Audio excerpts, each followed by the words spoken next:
Gising na pala ang anak sa mayaman. Mabuti nagising pa kayo. Tanghali na naman ang bangon ninyo. Kaya nababad na naman ang mga mata ninyo. Sa kakasilpo ninyo.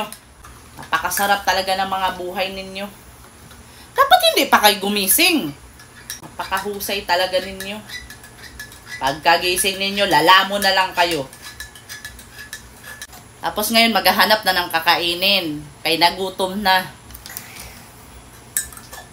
Sarap talaga ng buhay ninyo. Kain, tulog, cellphone, lakwat siya.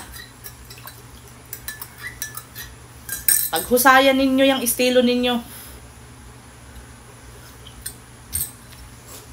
Pagkagising, tutunganga. Oh, ba't nagtunganga ka pa? Hindi ka pa kakain?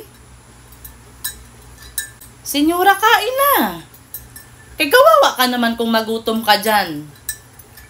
Nakakahiya naman sa inyo kapag magutuman kayo. Kakaswerte talaga. Iba talaga kapag anak sa mayayaman.